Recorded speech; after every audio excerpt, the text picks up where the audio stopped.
Bismillahirrahmanirrahim. Assalamualaikum warahmatullahi wabarakatuh. Tuan-tuan dan puan-puan yang dirahmati Allah sekalian, sebelum kita mula ni, cuba pastikan diagram kita yang pertama ada di tangan tuan-tuan ya. Tuan-tuan nak tahu diagram yang pertama, tengok atas ni. Dia ada tulis nombor 1, ni diagram yang pertama ya. Baik, dia dalam diagram yang pertama ni dia ada 3 diagram lah sebenarnya. Ni diagram 1, ni diagram 2 dan ni diagram 3. Ini semua dalam kita punya helaian kita yang pertama tuan-tuan ya. Baik, tuan-tuan fokus kepada diagram kita yang pertama dulu. Ya. Baik, hari ni saya nak bahaskan dengan tuan-tuan seperti mana yang saya sebut sebelum ni. Ya, saya nak kenalkan pada tuan-tuan jenis-jenis kalimat yang tuan-tuan akan jumpa dalam Al-Quran. Ya, walaupun tuan-tuan tengok banyak kalimat dalam Al-Quran, sebenarnya dia ada 3 jenis sahaja tuan-tuan. Sama ada kalimat itu merupakan kalimat nama, kalau bukan nama dia merupakan kalimat perbuatan, atau jenis yang ketiga ialah kalimat sendi. Kalau dalam bahasa Arab tu nama disebut isim lah, seperti mana yang saya sebut tadi kan. Perbuatan tu fa'il, kalau sendi tu kita sebut sebagai haraf ya. Baik, hari ni sebenarnya tuan-tuan, saya nak jelaskan secara teknikal dia macam mana tuan-tuan nak kenal kalimat-kalimat isim. Sekejap lagi kita akan masuk Al-Quran, tapi ni kita tengok diagram dulu tuan-tuan ya. Okey, sebelum tu tuan-tuan, saya nak jelaskan tuan-tuan boleh kenal melalui 2 cara ya. Cara yang pertama ialah dengan tengok makna. Cara yang kedua ialah dengan secara teknikal tuan-tuan ya. Baik, kalimat isim, fa'il dan haraf. Isim ni semua jenis nama seperti mana yang telah saya jelaskan. Semua jenis nama. Nama yang Allah, benda-benda yang Allah cipta, dan nama benda-benda yang orang buat, orang cipta. Itu kita sebut sebagai kalimat nama lah.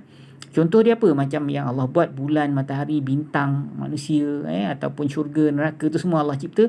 Dia lah kalimat isim, kalimat nama. Kalau yang orang buat apa? Macam tadi lah pensel, buku, meja, rumah, tu semua adalah kalimat isim juga, kalimat nama. Atau nama orang tuan-tuan Muhammad ke ataupun Musa ataupun Isa, seperti mana yang saya sebut tadi. Itu semua kalimat-kalimat nama ataupun kalimat-kalimat isim tuan-tuan Jadi tu secara makna. Okey, kalau perbuatan macam mana? Perbuatan duduk, berlari, tidur, terbang, makan ataupun memasukkan, tu semua kalimat perbuatan. Mengeluarkan ataupun mengazab, tu kita selalu jumpa dalam Al-Quran. Itu semua adalah kalimat-kalimat kalimat perbuatan. Baik, itu dari segi makna tuan-tuan. Ya, kalau macam kalimat sendi, dengan, kepada, tentang tu atas, seperti, dalam, dari jadi itu semua adalah kalimat-kalimat sendi. So dari segi makna, saya rasa tuan-tuan tak ada masalah. Kejap lagi bila kita masuk Al-Quran, tuan-tuan akan tengok dalam kamus Al-Furqan, setiap kalimat itu memang ada terjemahan di bawah kalimat Arab tersebut, dan dia synchronize dengan pengajian bahasa Arab Al-Furqan Baik tuan-tuan, secara teknikal cuba tuan-tuan tengok kalimat-kalimat isim yang tuan-tuan jumpa dekat dalam Al-Quran, selain daripada makna selain daripada makna dia, tuan-tuan dah tahu nak membezakan antara isim dan fa'il nama dan perbuatan Okey, secara teknikal tuan-tuan Jadi kalau perkara ini terdapat dalam kalimat tersebut maka automatik tuan-tuan tak payah bahas, ini mesti kalimat ni ialah kalimat nama. Itu Allah nak tolong kita, nak tunjukkan pada kita, oh inilah kalimat isim. Okey, apa tanda yang pertama tuan-tuan Tanda yang pertama, kalau di pangkal kalimat itu ada al ataupun alif lam al.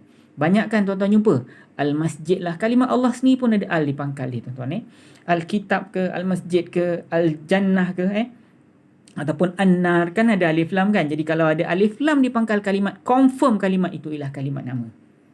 Confirm kalimat nama tuan-tuan Baik, apa tanda yang kedua? Baik, kalau tak ada alif lam kalau tak ada alif lam, kadang-kadang di hujung dia ada tanwin.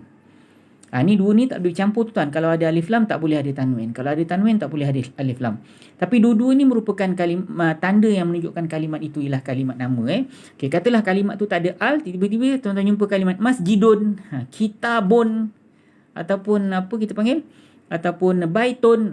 Tak kira lah baitun, baitin, baitan, kitabun, kitabin, kitaban, masjidun, masjidin, masjidan. Kalau ada tanwin saja, kalimat itu confirm menunjukkan kalimat itu ialah kalimat nama. Faham tuan-tuan Ini tanda yang kedua. Okey, tanda yang ketiga apa? Kalau hujung kalimat tersebut berbaris bawah. Contohnya macam kitabi, bukan bin tau, bi.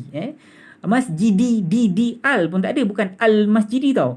Al tu tak ada tapi hujung dia masjidi, hujung dia baris bawah. So 3 tanda tuan-tuan Tanda yang pertama, kalau di pangkal dia ada alif lam. Tanda yang kedua, kalau hujung dia ada tanwin. Tanda yang ketiga, kalau dua-dua ni tak ada pun, kalau hujung dia berbaris bawah, itu juga menunjukkan yang kalimat itu ialah kalimat nama. Kalimat nama ni dalam bahasa Arab kita sebut kalimat isim. Baik tuan-tuan dan puan-puan, kita nak ambil kalimat yang pertama yang akan kita bahas hari ni, iaitu ayat yang pertama lah sebelum kita baca Quran. Kita ambil Bismillahirrahmanirrahim. Nanti saya besarkan. Baik, ya. Okey, Bismillahirrahmanirrahim. Okey, tuan-tuan tengok ni. Bismillahirrahmanirrahim. Kan saya sebut tadi, kalau tuan-tuan buka kamus Al-Furqan, setiap kalimat ni di bawah dia mesti ada terjemahan, dan terjemahan dia memang sesuai dengan sistem Al-Furqan, ya tuan-tuan. Baik, makna Bismillahirrahmanirrahim ni